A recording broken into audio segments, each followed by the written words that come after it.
It is not a coincidence that every single member of the Ark of Osiris League champion team 1v is using Honda Tadakatsu in one of their marches. And in this video, I'm going to go expertise him myself and talk about why I'm making that choice, because he might be one of the most underrated commanders right now in Rise of Kingdoms.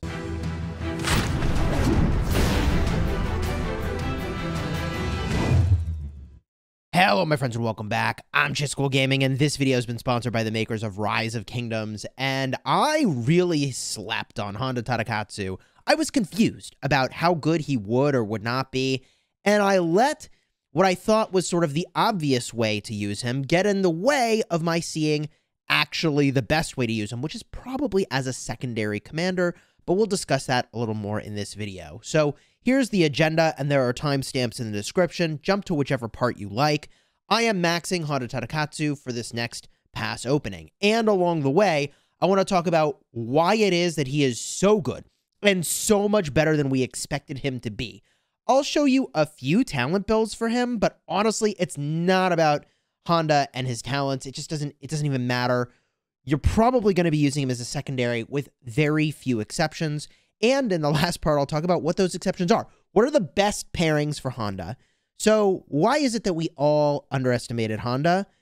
When we looked at him, I thought you got to use him as a primary commander because he does so much more area of effect damage.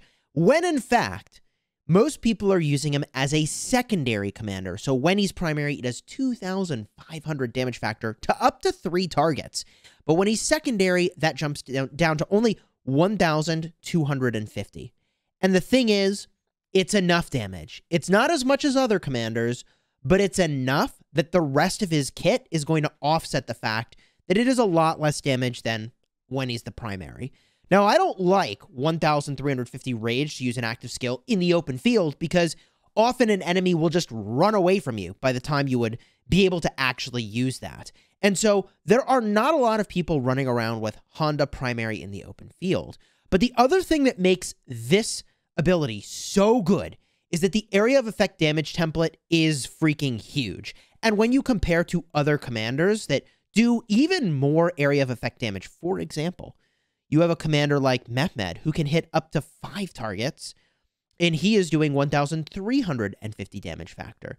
He has a little itty-bitty AoE cone, and Honda Tadakatsu, man, I mean, it's just like a huge Ethelflaed template. You could be almost like 90 degrees to the left of the march, not even in front of it, but like offset entirely, and you're still going to hit the target with the AoE from Honda. And that is one of the other major reasons that people underestimated him, is that when you look at the area of effect damage that a commander does, that's nice, but it's only good if the area of effect damage template is good. Take a look at William. Very small template. Okay? Honda, I'm just saying, big template. All right? Read into that how you will. He's very strong in the open field for those reasons and underestimated for those reasons. As a secondary, he's still really good. But as far as open field commanders go, he is doing some things that you really want. 20% march speed is amazing, and when you're battling other troops in the open field, which you're going to be doing most of the time, he's popping another 40% total attack from this skill. 10% base plus 30% for hitting troops. That's a lot of stats. 20% march speed, 40% attack. It's honestly a lot like what we see on Nevsky and the power creep that's there. Nevsky also has a total of 60% of goodness on his second skill. He's got 20% march speed, 20% attack, 20% health. God, I would rather have attack and health, but we'll talk about the sort of sly ways in which Honda's kind of tanky, and let's get into that right now. On his third skill, he's going to reduce all damage taken by 5%. Okay, I mean, that's a nice touch. It's not a ton. He also is reducing the march speed of the enemy, and importantly, every time you use an active skill, you are going to do a grand total of 400 damage factor. That's 200 per second over the course of 2 seconds. And so an additional 400 damage factor is nice. And this is another reason why using him as a secondary to a commander that fires off his skills a lot more frequently is very, very powerful. I mean, if you use a commander like XY primary, Honda secondary, which is very popular, by the way, you're going to be getting every 6 or 7 seconds another 400 damage factor, and those little things add up. The last two skills that we do need to talk about that are better than I thought are here. First of all, you have 10% more troop capacity. Well, that's really good in Ark of Osiris, especially where you don't care about trades, you just care about winning. But also, you get a skill damage boost as your march gets weak. This is also very good in Ark of Osiris for mid-brawls, where you're going to run your marches all the way to sad face every single time. In fact, pretty much every time you battle in Ark of Osiris, you're going to run to sad face. And while you are getting low on your number of units remaining, you're getting a 5% skill damage boost, and that can stack to an upwards of 60% skill damage boost. That's a lot of extra skill damage, you realize. But this is not something that you can look at in isolation to really understand why that's so good. We need to also look at his tanky elements. So he is going to reduce the normal attack damage he takes 57 times every time he leaves the city. I later learned that I think this has to do with the number of battles that he had won. I was so confused the first time I saw him. I was like, why 57? There is a lore, a history reason for why that's the case. But he reduces the damage he's taken. As he gets low health, he's doing more skill damage, and it's a lot more skill damage. And if you have mixed troops, you get that bonus skill damage at a faster rate, but you don't have to have mixed troops to still get the bonus damage here. You just don't get that bonus damage as fast. So Honda has pretty much all of his skills working nearly full strength. Even if you use him as a secondary without mixed troops, very powerful. The only thing he's missing is a lot of damage factor up front, which, honestly, like, you're probably not going to miss it. Because the template is so large, you're hitting more targets, and that in and of itself is worth. So that's all the reasons why I think Honda Tadakatsu is actually really, really strong. He's been underestimated and undervalued. AoE damage, march speed, extra troops. The only thing he's missing is probably a debuff. And instead of debuffs, he's got some tankiness, damage taken reduction, and also normal attack damage taken reduction. So that's why I think Honda Tadakatsu is worthy of being expertised. Money where my mouth is, I'm going to expertise him now. So let's get that done right here, right now. We're going to expertise this commander. I'll show you some talents, and maybe I'll show you the pairs first. Let's just jam this out real quick. He is available from the Wheel of Fortune. He is a great commander to spin in the Leadership Wheel of Fortune. And the Leadership Wheel of Fortune only really has one other commander you might be interested in. That is Trajan. Trajan is also very, very strong. Let's go and remove the skill lock here. If you were working on these skills incrementally, I would say the first three are the ones you care about the most, and then the fourth skill. So skill lock, max the first three if you're going to start using him right away. And I might even use him on my restart account because he's just so flexible. He doesn't care about a troop type. He does benefit from multiple troop types, but he doesn't actually care about a troop type. So here we go. The final sculptures going into Honda Tadakatsu. This is the big ones here. Another 310 sculptures in total for the last four skills. And my universals into this commander. My money where my mouth is. Honda Tadakatsu. Now maxed. Let's go. Okay. The undefeated, right? Reducing your normal attack damage taken by 30%. This is when people are directly attacking your march. It's not skill damage. It's the normal attack damage. Okay. Amazing. One last thing I do want to talk about for this fourth skill is that my understanding is that every time you leave combat, this bonus skill damage amount resets, and the percentage is based off of how many troops you have at the start of your entering combat. So this skill damage boost piece is maybe not as strong as if you're entering combat and leaving combat and entering combat, which is a part of the reason why it's so good in Ark of Osiris. For a mid-brawl, you're just going to stay in combat until your march is dead. That's very powerful. Okay. I haven't tested that recently. I don't know if it still works that way. Definitely leave a comment down below if that's changed or how it works, because things do evolve in this game. The pairs. There are so many pairs for Honda Tadakatsu. It is shocking. I saw 1v in the Ark of Osiris League final match running Nebu with Honda, Guan with Honda, XY with Honda. I imagine you could use Trajan with Honda, although I haven't seen that. I actually am very interested in testing the Trajan-Honda combo. I'm sort of debating where exactly I want to put Honda into my lineup, but the current game plan is probably XY with Honda. A lot of skill damage, reduced rage requirement means that you're going to get that sort of third skill damage over time effect very frequently. Although there's no health, there's no defense, reducing the normal attack damage you take is really good. People are going to start to focus on XY, and when they're doing that, you've got 57 turns, or if more marches are hitting him, obviously less turns, to at least look at it, see that that's happening, and get out of there and figure out what you're going to do. And with 20% march speed, like, yeah, you can depart a combat. Plus, he is going to debuff, XY is going to debuff, all the targets with a defense reduction, and then boom, you just hit him with the AoE from Honda. That seems really strong to me. So those are just a few of the pairs, but because Honda can go with just about anybody, I mean, I can see how he would be strong in a number of sort of commander pairings, such as, for example, you could pair with Saladin if you wanted a really tanky damage pair. I mean, I haven't seen anybody doing it, but you could do it. I mean, almost any commander that's got like a fast skill cycle and some amount of tankiness, I think could be really strong. I don't know. Like, you could do Cyrus? That sounds weird at first until you realize that Cyrus makes it so the target takes additional damage over time, and Honda does do damage over time. So, like, the two of them paired actually could be strong, and he generates more rage, which means your active skills fire off more frequently. Anywhere you want, you could put Honda Tadakatsu, but when he's the primary, the options are more limiting, and I think the best Honda primary option is going to be with a Tamaris secondary, and you go with archers. Now, why is that?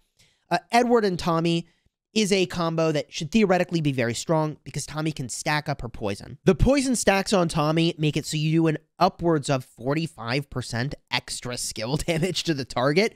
So if you're bringing lots of marches to the open field, that seems insanely strong. If I had an extra archer set lying around, I certainly would consider doing that. One of the many advantages of a Honda secondary is you don't need to make special leadership equipment, even though, arguably, this Honda-Tommy combo is the way. It might be the actual strongest way to use Honda. I don't know for sure, but I can say that my buddy Cortex has been doing that for a while and really finding it to be quite powerful. Again, the big downside there is that the skill cycle is a lot slower, which I dislike for open field combat, but at least with a Tommy secondary, you're benefiting by stacking up a ton of that poison. The other Honda primary that I'm just intrigued. I'm not saying this is good, but I am really intrigued by a Herald secondary. Okay, why would this be good? Couple reasons. First of all, Honda is going to make it so that the normal attack damage that you take is greatly reduced. Meanwhile, Herald is going to make it so that the counterattack damage you do outward is really high. So you're going to do a ridiculous amount of counterattack damage and also take very little damage from normal attacks. I like that. Plus, he's going to start doing, like, AoE damage, which is pretty sick. Plus, you really need to generate rage if you're using a Honda primary. Good news. When you activate Stamford Bridge on Herald, there's a 20% chance it's going to fire off his active skill. That's Herald's active skill. And when an active skill is used, you get the benefit of any talent you have as well that activates when an active skill is used, which means you wanted a way to pump out rage onto Honda. Guess what? If we get a look at the talents that are available on Honda, who I need to level up now, and I will take him to max level in just a second here, you can have Rejuvenate.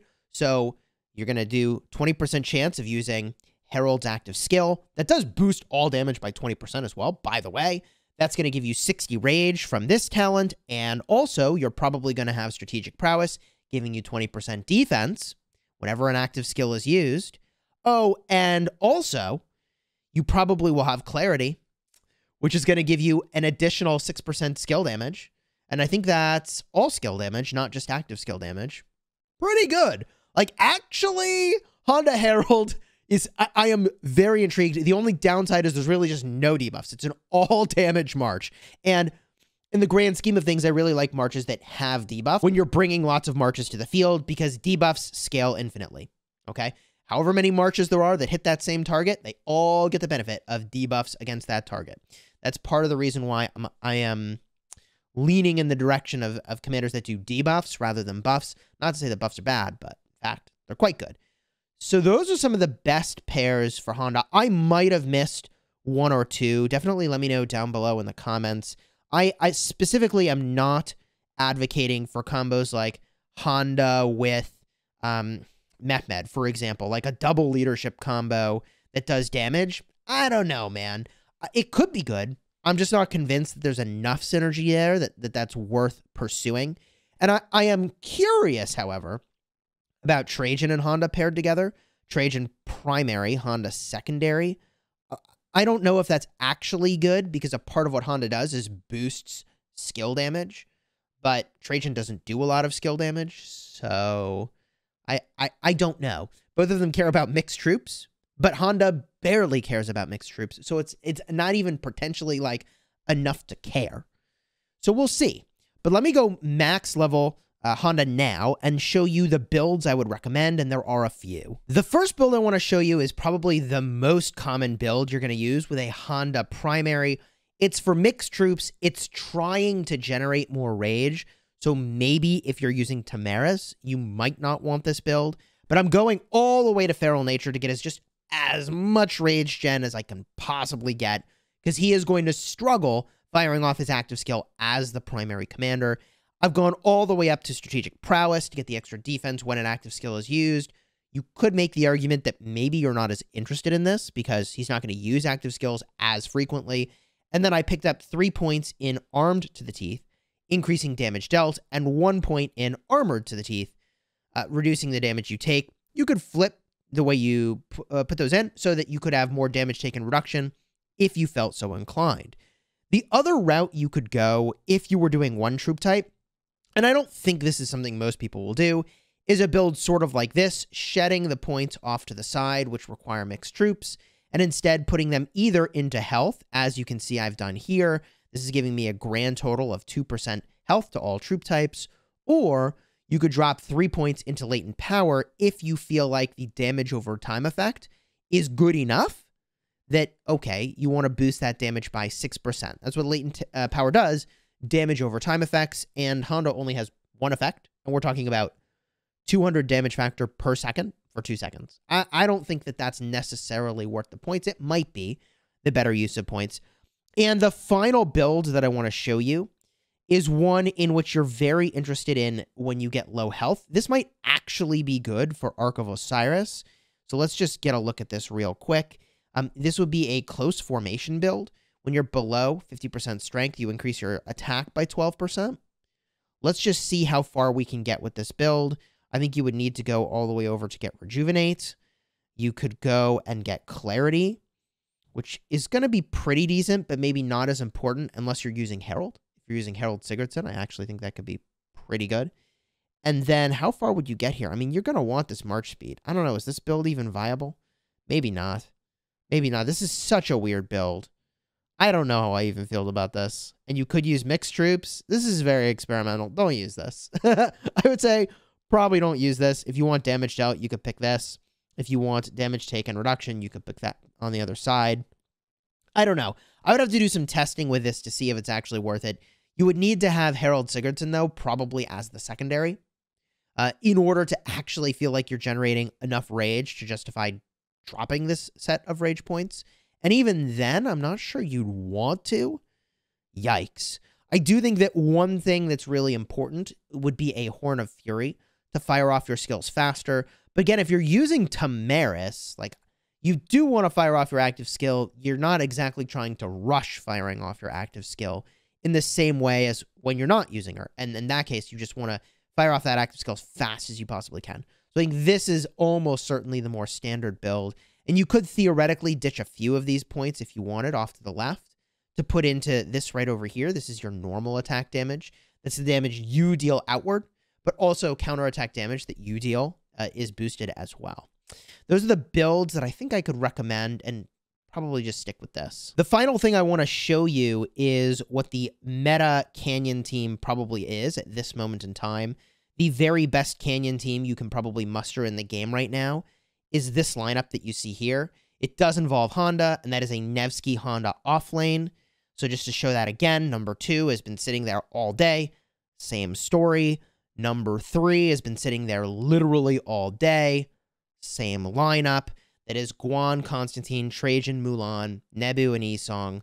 That is XY with William, and then Nevsky with Honda, right? Like that combo. Oh, look, it's number 4 as well. GG, easy. Where else is that? Okay, and it's number 5. Okay, and is it number 6? And it's number 6. I don't know, man. These guys have been sitting at these ranks literally all day, and here's the first variation that I've seen. So let's go, I guess, and fix my lineup really quickly. I was using a Saladin with Nevsky, and now what I'm going to do is take the gear off of Saladin. I'm going to swap that gear onto Nevsky, and then I'll get into that Canyon lineup and switch up using Honda now as the secondary, which I'm pretty hyped about. There we go. I mean, man, I crafted this gear on stream. Card will be up in the top if you want to see when I made that set of gear. It was a very fun stream. Now I go to my Lost Canyon defense. And I'm not going to put too much thought yet into whether I have a top alignment or a bottom alignment. I've seen both approaches here, and I made a detailed video about Canyon, by the way, if you want to see that. The card will be up in the top. You can check it out. That, I think, is going to be a really nasty combo. And I actually think I want to anchor this with a siege unit just to confirm and see, like, what are the other people doing here. Here's the player that's in rank 5. What's their setup look like? They've got him top and no anchor with a siege unit. So important to keep that in mind. I guess I will not anchor mine. And let's just quit this current mission. We'll go set that same defense in Sunset Canyon. And then we start to test. And you'll see that that Honda template is freaking massive, man. It's fairly ridiculous.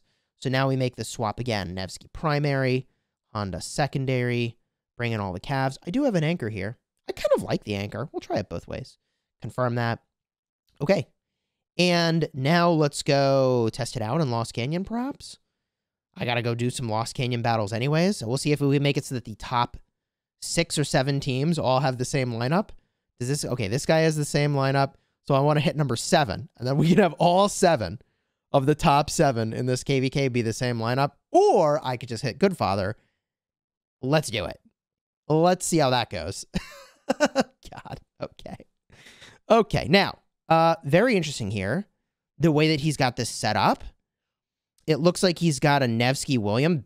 Big damage in this top lane. Like, disgusting damage. Guan Alex, Nevsky William is absolutely disgusting levels of damage in that top lane. So what I'm going to do is switch this up. I'm going to use that Nevsky primary. I'm going to use the Honda secondary. I'm going to keep the anchor present so that I move a little bit more slowly and watch the glory. Watch the absolute glory that is the AoE from Honda Tadakatsu. Are you ready? Also, my top lane's about to get freaking popped, bro. This is going to be a really awkward moment if I just changed the gear preset but didn't actually swap to the gear preset on Nevsky. But whatever. I'm sure it's fine. Here we go. Look at this AoE from Honda coming in a second. Nevsky fires the skill. Look at that. Look at this template, man. Look at this template is gigantic. Look at this. Here it comes. Boom. I'm definitely hitting the Trajan. I might also be hitting his Nebu. Like, it's disgusting how big that AoE template is. Oh my God. Okay. Am I going to finish this with 5 marches left? No. Probably not. Probably not. But, like, that's kind of disgusting. So, I actually... Am I going to finish with 5? Probably just 4. Yeah, okay. 4 marches left. Okay. Oh my God. Honda's gross. Sure. That's disgusting. That's absolutely disgusting. So you saw that AoE template's just massive, man. So I think I do want to drop an anchor into this march here. The anchor is there just to make it so that I don't run too far forward. And I could even see a justification for being in this position. Just to make sure that when I line up over here, that I charge in and I'm going to hit, you know, the targets down here as well. I actually think I almost want to try it, but, you know, I'll have to, in my own time, just challenge these top teams and see how they have it lined up. They've got it bumped up 1, so that's kind of telling, and that team's been sitting in that rank forever, so I'm probably inclined to just leave that as it is. This team, see, they use the close formation as I was just describing. The goal there is to get that AoE damage to hit other lanes than just the off lane. And then if we look at number 3, what do they have set up here? Honda Tadakatsu. Okay, they have a completely different lineup, which I think is really interesting. Why would they do this? They would do this to protect their Nebu, and maybe Alex swings up, maybe, and does some AoE to hit multiple targets. In fact, I kind of like this. So if I attack right now, remember attack swings down and defense swings up. So Nebu is going to swing down, and there's a very good chance with this lineup that his AoE is going to hit my Alex, hit my Nebu, and hit my Trajan. Not bad. I mean, there's just a lot of ways. I mean, and maybe that would be more likely if he put his March here. That also means he's getting hit by more AoE. And maybe he's angled all the way down here to try to minimize those possibilities. Either way, I got a lot to think about for Canyon. Think about that on my own. It's been a curiosity for me in this KVK, but I've actually gotten like really strong in Canyon recently, which has been a lot of fun.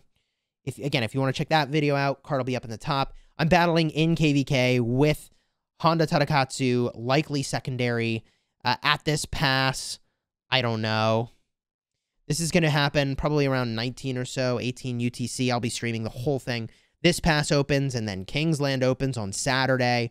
Also, I've got a Dark Altar before. I don't know, man. I got a lot of stuff that's going to be coming. So subscribe so you can see all of it unfold, okay? And until next time, you have fun smashing the kingdom.